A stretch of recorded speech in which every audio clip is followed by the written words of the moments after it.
আমেরিকানদের উদ্দেশ্যে ইরানি প্রেসিডেন্টের খোলা চিঠি। ইরান কখনোই যুদ্ধ শুরু করেনি, বরং হয়েছে পশ্চিমাদের অস্ত্রশিল্প টিকিয়ে রাখার বলি। হরমুজের পাশাপাশি বন্ধ হচ্ছে আরেকটি প্রণালী। যুদ্ধে ইরানের পাশে দাঁড়িয়ে হুথিরা বন্ধ করছে বাবেল মানদেব প্রণালী। ধ্বংসের নেশায় প্রতিদিন $200 কোটি ঢালছেন ট্রাম্প। খরচ জোগাতে হিমশিম খাচ্ছে মার্কিন জনগণ। নিজের শুরু করা যুদ্ধে ব্যয় হচ্ছে কোটি কোটি ডলার। খরচ জোগাতে না পেরে আরবদের কাছেই হাত পাতবেন ট্রাম্প। পারমাণবিক অস্ত্র শুধুই একটি অজুহাত। ইরানের তেল শিল্প নিয়ন্ত্রণে নেওয়াই নাকি ট্রাম্পের প্রধান লক্ষ্য।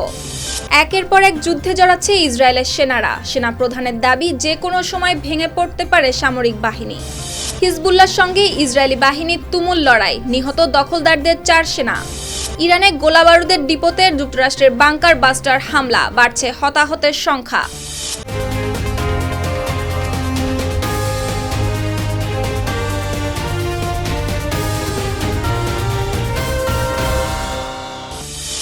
দর্শক, আমন্ত্রণ জানাচ্ছি RTV সপ্তাহের বিশেষ সঙ্গে আছি আমি সুপ্তি রায়। যুদ্ধের উত্তাপে যখন অস্ত্রের পাশাপাশি তীব্র হয় কথার লড়াই, তখন কূটনৈতিক বার্তাও হয়ে ওঠে গুরুত্বপূর্ণ। এমন এক প্রেক্ষাপটে মার্কিন জনগণের উদ্দেশ্যে খোলা চিঠি দিয়েছেন ইরানের প্রেসিডেন্ট মাসুদ পেজেশকিয়ান, যেখানে তিনি ইরানের অবস্থান তুলে ধরার পাশাপাশি যুদ্ধ ও ভূ রাজনীতি নিয়েও দিয়েছেন স্পষ্ট বার্তা।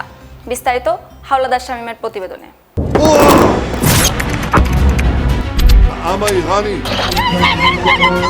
যুদ্ধের উত্তাপে যখন ভাষা হয়ে ওঠে অস্ত্র, তখন কখনো কখনো একটি চিঠিও হয়ে যায় বড় বার্তা। এই প্রেক্ষাপটে মার্কিন জনগণের উদ্দেশ্যে খোলা চিঠি লিখেছেন ইরানের প্রেসিডেন্ট মাসুদ পেজেশকিয়ান। চিঠিতে তিনি লিখেছেন, আধুনিক ইতিহাসে ইরান কখনোই আগ্রাসন, সম্প্রসারণ, উপনিবেশবাদ বা আধিপত্য বিস্তারের পথ বেছে নেয়নি। ইরান কখনোই আগে কোনো যুদ্ধ শুরু করেনি। তবে যারা ইরানকে আক্রমণ করেছে তাদের অত্যন্ত দৃঢ়তা ও সাহসিকতার সঙ্গে প্রতিহত করেছে। সংবাদ মাধ্যম আল জাজিরার প্রতিবেদনে প্রকাশ পেয়েছে এ তথ্য।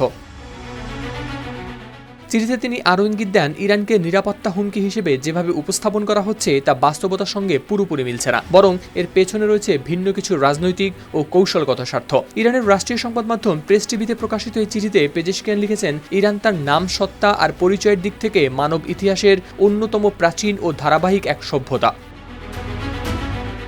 পেজেশকিয়ান দাবি করেন, ইরানকে হুমকি হিসেবে চিত্রায়িত করার পেছনে কাজ করছে বহিরাগত স্বার্থ। তিনি বলেন, ইরানকে হুমকি হিসেবে দেখানো ঐতিহাসিক বা দৃশ্যমান বাস্তবতার সঙ্গে সঙ্গতিপূর্ণ নয়। এ ধরনের ধারণা মূলত ক্ষমতাধরদের রাজনৈতিক ও অর্থনৈতিক খেয়ালখুশির ফসল। নিজেদের চাপ সৃষ্টিকে বৈধতা দেয়া, সামরিক আধিপত্য বজায় রাখা, অস্ত্রশিল্প টিকিয়ে রাখা এবং কৌশলগত বাজারগুলো নিয়ন্ত্রণ রাখার জন্য একটি শত্রু তৈরির প্রয়োজন থেকেই এমনটা করা হচ্ছে। সব মিলিয়ে এই চিঠি শুধু একটি বক্তব্য নয়, এটি বিশ্ব রাজনীতির মধ্যে ইরানের অবস্থান ব্যাখ্যা করার এক কূটনৈতিক প্রচেষ্টা। মধ্যপ্রাচ্যে চলমান উত্তেজনা এখন ছড়িয়ে পড়ছে বৈশ্বিক বাণিজ্যের গুরুত্বপূর্ণ রুটগুলোতেও। হরমুজের পাশাপাশি এবার বাব এল মানদেব প্রণালীও বন্ধ করে দেওয়ার হুঁশিয়ারি দিয়েছে ইয়েমেন ভিত্তিক হুথি গোষ্ঠী। ফলে আন্তর্জাতিক জাহাজ চলাচল ও জ্বালানি সরবরাহ বড় ধরনের ঝুঁকিতে পড়তে পারে বলে আশঙ্কা করা হচ্ছে। দর্শক, বাব এল মানদেব প্রণালী বন্ধে হুতিদের দেওয়া হুঁশিয়ারি নিয়ে বিস্তারিত সুপ্তি রায়ের প্রতিবেদনে।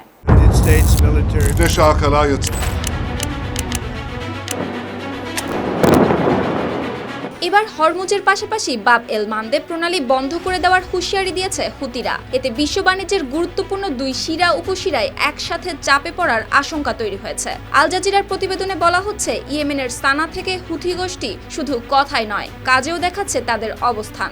দক্ষিণ ইসরায়েলকে লক্ষ্য করে তারা হামলা আরও জোরদার করেছে, আর সেই সঙ্গে বার্তা এখন ছড়িয়ে পড়েছে পুরো অঞ্চলে। হুথি কর্মকর্তারা স্পষ্ট করে জানিয়েছেন, তাদের দাবি পুরো না হওয়া পর্যন্ত চলতে থাকবে এই হামলা। হুথিদের প্রধান শর্ত, গাজায় যুদ্ধবিরতি চুক্তি বাস্তবায়ন করতে হবে, আর ইরানের বিরুদ্ধে যুক্তরাষ্ট্রের সামরিক অভিযানে ইসরায়েলের সম্পৃক্ততা বন্ধ করতে হবে। এই অবস্থানকে আরও কঠোর করে তুলেছেন হুথিদের প্রভাবশালী নেতা মোহাম্মদ আল বুখাইতি। তিনি ইঙ্গিত দিয়েছেন, সংঘাত বাড়ানোর জন্য তাদের হাতে এখনও একাধিক ধাপ ও বিকল্প রয়েছে, আর সেই তালিকায় সবচেয়ে আলোচিত বিষয় বাব এল মানদেব প্রণালী পুরোপুরি বন্ধ করে দেওয়ার সম্ভাবনা। আর এই প্রণালী বন্ধ হলে সরাসরি আঘাত আসবে বৈশ্বিক জাহাজ চলাচল ও তেল পরিবহনে। ইউরোপ, এশিয়া ও মধ্যপ্রাচ্যের মধ্যে যে বিশাল বাণিজ্য প্রবাহ প্রতিদিন এই পথ দিয়ে যায় তা হঠাৎ করেই থমকে যেতে পারে। এমনকি যদি একই সময় হরমুজ ও বাবেল বান্দেব দুই প্রণালী চাপে পড়ে তাহলে তেলের বাজারে অস্থিরতা দ্রুত বেড়ে যাবে। এর প্রভাব পড়বে জ্বালানির দামে, পরিবহন খরচে, সাধারণ মানুষের জীবনযাত্রাতেও। ফলে এই হুঁশিয়ারি শুধু সতর্কবার্তা নয়, বৈশ্বিক অর্থনীতির ওপর চাপ তৈরির একটি বড় সংকেত। ইরানের পেছনে লাগতে গিয়ে এবার প্রভাব গিয়ে পড়েছে আমেরিকার অর্থনীতিতেও। প্রতিদিনই বিলিয়ন ডলার খরচ করছে যুক্তরাষ্ট্র, আর যুদ্ধের বিল দিচ্ছে সাধারণ মানুষ। সামরিক অভিযানে বিপুল ব্যয়ের কারণে যুক্তরাষ্ট্রের আর্থিক চাপ বাড়ছে বলে জানাচ্ছেন বিশ্লেষকরা। দর্শক, প্রতিদিনের এই বাড়তে থাকা চাপ কতদিন টানতে হবে সাধারণ জনগণকে, তার বিস্তারিত জানবো অর্পিতা জাহানের প্রতিবেদনে।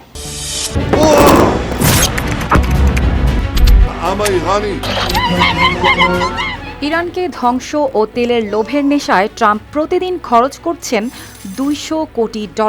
হ্যাঁ দর্শক, টাকা নয়, পানির মতোই ডলার ঢালছেন তিনি, এমনটাই বলছেন সমর বিশেষজ্ঞরা। যুদ্ধ ও ধ্বংসের নেশায় কতটা মরিয়া হলে সবকিছু বাদ দিয়ে শুধু এই এক জায়গাতেই ফোকাস রাখা যায়, যেখানে প্রতিপক্ষকে হারানোর জন্য টাকা কোনো বিষয়ই না। এই যুদ্ধ এখন শুধু সীমান্তে নেই, ঢুকে পড়াচ্ছে অর্থনীতির গভীরে। মানে রাষ্ট্রীয় কোষাগার, সাহায্যের তহবিল এগুলো শেষ হয়ে গেলেও নিজেদের নাগরিকদের ঘর থেকে অর্থ খুঁজে আনতেও দ্বিধা নেই ট্রাম্পের।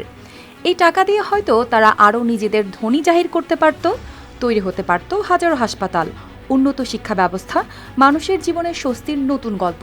কিন্তু হয়েছে কি, সব কিছু ঢেলে দেওয়া হচ্ছে যুদ্ধ আর ধ্বংসের খেলায়, যেখানে প্রতিটি মিসাইল, বোমা ও বিমান হামলায় খরচ হচ্ছে কোটি কোটি ডলার।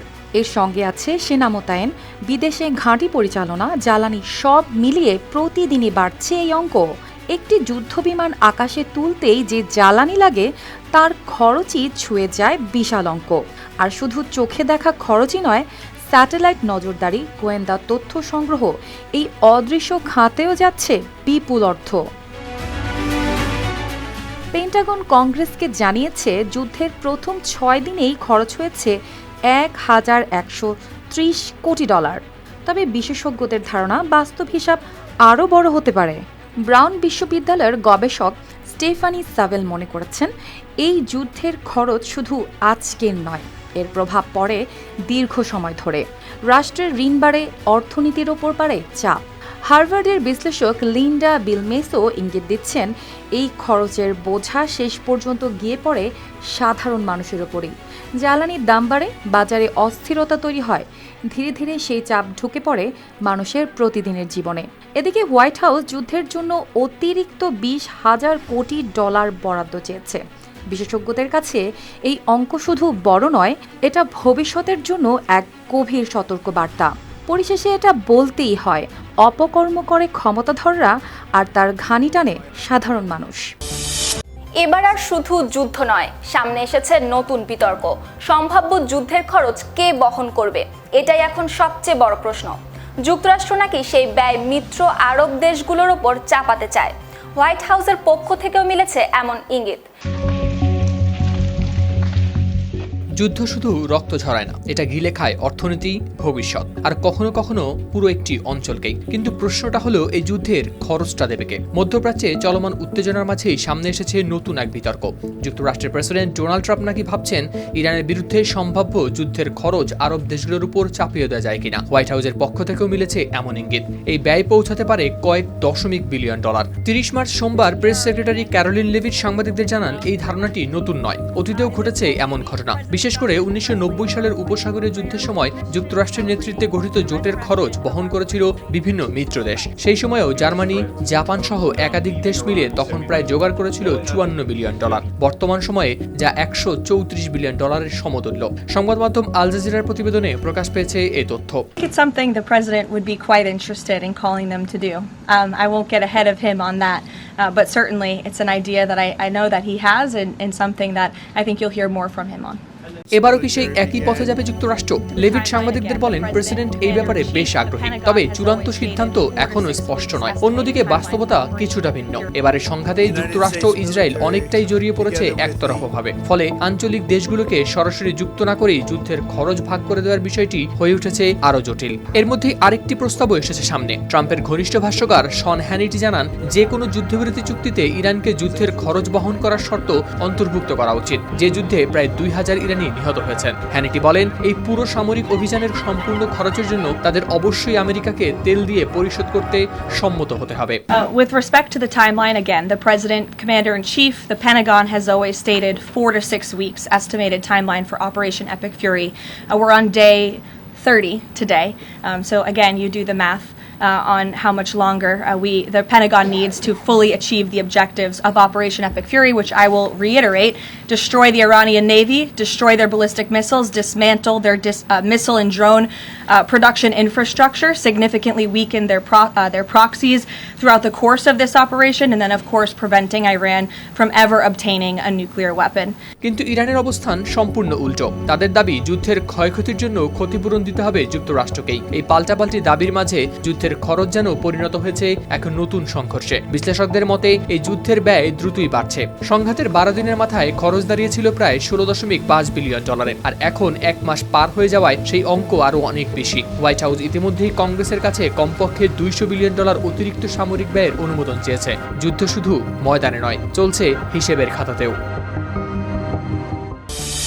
ইশারা ইঙ্গিতে কথাবার্তার দিন শেষ। এবার সরাসরি ইরানের তেল চেয়ে বসলেন ট্রাম্প। ফিনান্সিয়াল টাইমসকে দেওয়া সাক্ষাৎকারে তিনি জানান, ইরানের তেল শিল্প নিয়ন্ত্রণে নেওয়াই নাকি তার প্রধান লক্ষ্য, যা আন্তর্জাতিক অঙ্গনে তৈরি করেছে নতুন আলোচনার। বিস্তারিত সুপ্তি রায়ের প্রতিবেদনে। এতদিন যা ছিল কূটনৈতিক ইশারা ইঙ্গিতে কথা, এবার আর কোনো রাগ ঢাক না রেখে ট্রাম্প যেন লজ্জার মাথা খেয়েই বলে ফেললেন ইরানের তেল চান তিনি। ডোনাল্ড ট্রাম্পের এই মন্তব্য যেন মুহূর্তেই বদলে দিয়েছে আলোচনার গতিপথ। ফিনান্সিয়াল টাইমসকে দেওয়া সাক্ষাৎকারে তিনি সরাসরি বলেন, ইরানের তেল শিল্প নিয়ন্ত্রণে নেওয়াই তার প্রধান লক্ষ্য। সেখানে ভেনেজুয়েলার পরিস্থিতিকে উদাহরণ হিসেবে দেখিয়ে তিনি বলেন, সেখানেও ক্ষমতার পালাবদলের পর তেল খাতের নিয়ন্ত্রণ নেওয়ার চেষ্টা হয়েছিল। এই বক্তব্য আসে এমন এক সময়ে যখন মধ্যপ্রাচ্য জুড়ে ছড়িয়ে পড়েছে যুদ্ধের আগুন। বিশ্ববাজারে তেলের দাম বাড়ছে লাফিয়ে। 1 মাসে ব্রেন্ট ক্রুডের দাম ছুঁয়েছে $116, যা সংকটের গভীরতায় ইঙ্গিত দিচ্ছে। এমন পরিস্থিতিতে নজর ঘুরে যায় ইরানের তেল রপ্তানির প্রধান কেন্দ্র খার্ক দ্বীপের দিকে। বিশ্লেষকদের মতে এই দ্বীপ দখল মানে ইরানের অর্থনীতির শিরায় আঘাত। তবে ঝুঁকিও কম নয়, কারণ এটি সরাসরি সামরিক সংঘর্ষকে আরও বিস্তৃত করতে পারে। ইতোমধ্যে যুক্তরাষ্ট্র সেখানে হাজার হাজার সেনা, মেরিন ইউনিট, এমনকি 82তম এয়ারবোর্ন ডিভিশনের সৈন্যদেরও মোতায়েনের নির্দেশ দিয়েছে। ফলে বোঝা যাচ্ছে মাঠের প্রস্তুতি এখন শুধু কথার মধ্যে সীমাবদ্ধ নেই। তবে যুদ্ধের পাশাপাশি চলছে কূটনৈতিক খেলাও। ট্রাম্প জানিয়েছেন, পাকিস্তানের মধ্যস্থতায় তারা আলোচনার দিকে এগোচ্ছে ইরানের সঙ্গে। একই সঙ্গে বেঁধে দিয়েছেন সময়সীমা। 6 এপ্রিলের মধ্যে চুক্তি না হলে জ্বালানি খাতে আবারও হামলা হতে পারে। সংঘাত যতই বিস্তৃত হচ্ছে, ততই যুদ্ধক্ষেত্রের ভেতরে বাড়ছে চাপ। একাধিক ফ্রন্টে লড়াই চালাতে গিয়ে এবার সেনা সংকটের সতর্কবার্তা দিচ্ছে ইসরায়েল নিজেই। দেশটির সেনাপ্রধান জানান, এই পরিস্থিতি দীর্ঘ হলে সামরিক বাহিনী যে কোনো সময় ভেঙে পড়তে পারে। বিস্তারিত প্রতিবেদনে। যুদ্ধের মানচিত্রে একসঙ্গে জ্বলছে একাধিক ফ্রন্ট। সীমান্ত জুড়ে টানটান উত্তেজনা, আকাশে ড্রোনের শব্দ। এই চাপের মাঝেই ভেতর থেকে আসছে এক সতর্ক সংকেত। ইসরায়েলি বাহিনী এখন একসঙ্গে লড়ছে ইরান ও লেবাননের বিরুদ্ধে, আর এই বহুমুখী যুদ্ধে হিমশিম খাচ্ছে সেনারা। তাই ধীরে ধীরে স্পষ্ট হচ্ছে এক বড় সমস্যা, সেনা সংকট। এমন পরিস্থিতি চলতে থাকলে ইসরায়েলি বাহিনী ভেঙে পড়বে বলে মন্তব্য করেছেন দেশটির সেনাপ্রধান। এই বাস্তবতা সামনে এনে ইসরায়েলি সেনাপ্রধান ইয়াল জামির মন্ত্রিসভার নিরাপত্তা কমিটির বৈঠকে পরিস্থিতিকে অত্যন্ত গুরুতর হিসেবে তুলে ধরেন। তিনি ইঙ্গিত দেন, বর্তমান অবস্থা দীর্ঘ হলে সেনাবাহিনী কার্যত ভেঙে পড়ার ঝুঁকিতে পড়তে পারে। সংবাদ মাধ্যম আল জাজিরার প্রতিবেদনে প্রকাশ পেয়েছে এ তথ্য। ইসরায়েলের বিভিন্ন গণমাধ্যমের খবর অনুযায়ী নিরাপত্তা বিষয়ক কমিটির বৈঠকে তিনি একের পর এক সতর্কবার্তা তুলে ধরেন। সেখানে তিনি বলেন, আমি আপনাদের সঙ্গে 10টি লাল পতাকা তুলছি। সেনা সংকটের কারণে খুব শিগগিরই সেনাবাহিনী সাধারণ অভিযান চালাতেও অক্ষম হয়ে পড়বে। এই চাপ সামাল দিতে তিনি কিছু গুরুত্বপূর্ণ সুপারিশ দেন। এর মধ্যে রয়েছে নতুন করে সেনা নিয়োগ আইন প্রণয়ন, সাবেক সেনাদের আবার দায়িত্বে ফেরানো ও বাধ্যতামূলক সামরিক দায়িত্বের সময়সীমা বাড়ানো। সব মিলিয়ে যুদ্ধের বাইরে আরেকটি নীরব সংকট স্পষ্ট হচ্ছে ইসরায়েলে, সেটি মানব সম্পদের সংকট। সামনে প্রশ্ন একটাই, এই চাপের ভার কতদিন সামলাতে পারবে বর্বর ইসরায়েল? চলমান যুদ্ধে সীমান্ত এলাকায় আবারও প্রাণঘাতী মুখোমুখি লড়াই। দক্ষিণ লেবাননে হিজবুল্লাহর সঙ্গে সংঘর্ষে নিহত হয়েছেন 4 জন ইসরায়েলি সেনা, যা নতুন করে তৈরি করেছে উত্তেজনা।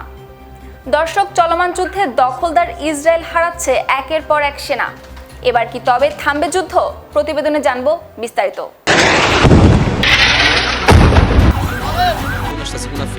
সন্ধ্যার আলো তখন হয়ে আসছে ম্লান। হঠাৎ গুলির শব্দে কেঁপে ওঠে সীমান্ত এলাকা।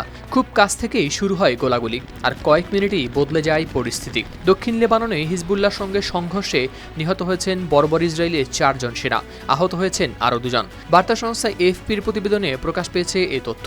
ইসরায়েলি সামরিক বাহিনী আইডিএফ এর তথ্য অনুযায়ী একই ব্যাটালিয়নের 3 জন সেনা লড়াই চলাকালেই নিহত হন। পৃথক আরেকটি বিবৃতিতে জানানো হয়, একই ঘটনায় আরও একজন সেনাও মারা গেছেন। পরে প্রকাশ করা হয় তার নাম। সংবাদ মাধ্যম দ্য গার্ডিয়ান ও টাইমস অফ ইসরায়েলের প্রতিবেদনে প্রকাশ পেয়েছে এই তথ্য। নিহতদের মধ্যে 3 জনই নাহাল ব্রিগেডের গোয়েন্দা ইউনিটে ছিলেন কর্মরত। তাদের বয়সও খুব বেশি নয়, 20 থেকে 22 বছরের মধ্যে। তারা হলেন captain Noam Madmoni, staff sergeant Ben Cohen, staff sergeant Maxi Menthis এবং staff sergeant Gilad Harel. IDF এর বিবরণ অনুযায়ী স্থানীয় সময় সন্ধ্যা 6:30টার দিকে দক্ষিণ লেবাননের পশ্চিম সেক্টরে একটি অভিযানের সময় ঘটে এই ঘটনা। সেখানে হিজবুল্লাহর যোদ্ধাদের একটি গ্রুপকে লক্ষ্য করে চালানো হয় এই অভিযান। এরপর খুব কাছ থেকেই শুরু হয় তীব্র গোলাগুলি। আইডিএফ আরও জানায়, আহত সেনাদের সরিয়ে নেওয়ার সময় হিজবুল্লাহ অপারেটররা একটি ট্যাঙ্ক বিধ্বংসী ক্ষেপণাস্ত্র ছোড়ে। যদিও এতে নতুন করে কেউ আহত হয়নি। পরিস্থিতির জবাবে ইসরায়েলি বাহিনী ওই এলাকায় চালিয়েছে গোলাবর্ষণ ও বিমান হামলা। হাওলাদার শামীম, RTV। ইরানের ইস্পাহানের বিস্ফোরণকে ঘিরে মধ্যপ্রাচ্যে তৈরি হয়েছে নতুন উত্তেজনা। যুক্তরাষ্ট্রের দাবি, মার্কিন সামরিক বাহিনী একটি বিশাল গোলাবারুদের ডিপোতে 2000 পাউন্ড ওজনের একটি বাংকার বাস্টার বোমা দিয়ে হামলা চালিয়েছে, যেখানে ব্যবহার হয়েছে একাধিক পেনিট্রেটর মিউনেশন। বিস্তারিত হাওলাদার শামীমের প্রতিবেদনে। ভোরের নিস্তব্ধতা হঠাৎই ভেঙে যায়। একের পর এক বিস্ফোরণ, আগুনের বিশাল কুণ্ডলী ছুঁয়ে যায় আকাশ। মনে হচ্ছিল মাটির নিচ থেকেই যেন উঠে আসছে আগুন। এই দৃশ্য ইরানের ইস্পাহানের। যুক্তরাষ্ট্রের প্রতিরক্ষা দপ্তরের একজন কর্মকর্তা ওয়াল স্ট্রিট জার্নালকে জানান, মার্কিন সামরিক বাহিনী ইরানের ইস্পাহানে একটি বিশাল গোলাবারুদের ডিপোতে 2000 পাউন্ড বা 907 কেজি ওজনের একটি বাংকার ব্লাস্টার বোমা দিয়ে হামলা চালিয়েছে। এই ধরনের বোমা সাধারণ কোনো লক্ষ্যবস্তুতে নয়, ব্যবহার হয় ভূগর্ভস্থ শক্ত স্থাপনা ধ্বংসের জন্য। প্রতিবেদনে উল্লেখ করা হয়, একাধিক পেনিট্রেটর মিউনিশন ব্যবহার করে আঘাত হানা হয়েছে ডিপোর গভীরে। সংবাদ মাধ্যম আল জাজিরা ও গালফ নিউজের প্রতিবেদনে প্রকাশ পেয়েছে এই তথ্য। এর মধ্যেই সামাজিক মাধ্যমে ছড়িয়ে পড়ে একটি ভিডিও। সেখানে দেখা যায় একের পর এক বিস্ফোরণ, আর আগুনের তীব্র আলোতে আলোকিত হয়ে উঠছে চারপাশ। মার্কিন প্রেসিডেন্ট ডোনাল্ড ট্রাম্পও আজ মঙ্গলবার ভোরে কোনো মন্তব্য ছাড়াই শেয়ার করেছেন একটি বিশাল বিস্ফোরণের ভিডিও। এটি ইস্পাহানের উপকণ্ঠে চালানো একটি বড় ধরনের হামলার বলেই মনে করা হচ্ছে। এদিকে একই ধরনের আরও ভিডিও প্রকাশ করেছে বেলুচ মানবাধিকার গোষ্ঠী হালভাস। নাসার স্যাটেলাইট তথ্য বিশ্লেষণে ধারণা করা হচ্ছে বিস্ফোরণগুলো সোফে পাহাড়ের কাছে ঘটেছে, যেখানে সামরিক স্থাপনা থাকার সম্ভাবনা রয়েছে। ভিডিওগুলোতে আরও দেখা যায়, প্রথম বড় বিস্ফোরণের পরও থামেনি ধ্বংস। বারবার ঘটেছে ছোট ছোট বিস্ফোরণ, যেন ভেতরের মজুদ অস্ত্র একে একে হচ্ছে বিস্ফোরিত। সব মিলিয়ে এই হামলা শুধু একটি আঘাত নয়, এটা ভূগর্ভে লুকানো শক্তিকে টার্গেট করে চালানো এক উচ্চ মাত্রার সামরিক বার্তা। দর্শক, সপ্তাহের বিষয় এই পর্যন্তই। শেষ করার আগে শিরোনামগুলো জানিয়ে দেব আরও একবার। আমেরিকানদের উদ্দেশ্যে ইরানি প্রেসিডেন্টের খোলা চিঠি। ইরান কখনোই যুদ্ধ শুরু করেনি, বরং হয়েছে পশ্চিমাদের অস্ত্রশিল্প টিকিয়ে রাখার বলি। হরমুজের পাশাপাশি বন্ধ হচ্ছে আরেকটি প্রণালী। যুদ্ধে ইরানের পাশে দাঁড়িয়ে হুথিরা বন্ধ করছে বাবেল মানদেব প্রণালী। ধ্বংসের নেশায় প্রতিদিন $200 কোটি ঢালছেন ট্রাম্প। খরচ জোগাতে হিমশিম খাচ্ছে মার্কিন জনগণ। নিজের শুরু করা যুদ্ধে ব্যয় হচ্ছে কোটি কোটি ডলার। খরচ জোগাতে না পেরে আরবদের কাছেই হাত পাতবেন ট্রাম্প। পারমাণবিক অস্ত্র শুধুই একটি অজুহাত, ইরানের তেল শিল্প নিয়ন্ত্রণে নেওয়াই নাকি ট্রাম্পের প্রধান লক্ষ্য। একের পর এক যুদ্ধে জড়াচ্ছে ইসরায়েলের সেনারা। সেনাপ্রধানের দাবি যে কোনো সময় ভেঙে পড়তে পারে সামরিক বাহিনী। হিজবুল্লাহর সঙ্গে ইসরায়েলি বাহিনীর তুমুল লড়াই, নিহত দখলদারদের 4 সেনা। ইরানে গোলাবারুদের ডিপোতে যুক্তরাষ্ট্রের বাংকার বাস্টার হামলা, বাড়ছে হতাহতের সংখ্যা। দর্শক, এই ছিল সপ্তাহের বিশ্বে। এতক্ষণ সঙ্গে থাকার জন্য ধন্যবাদ।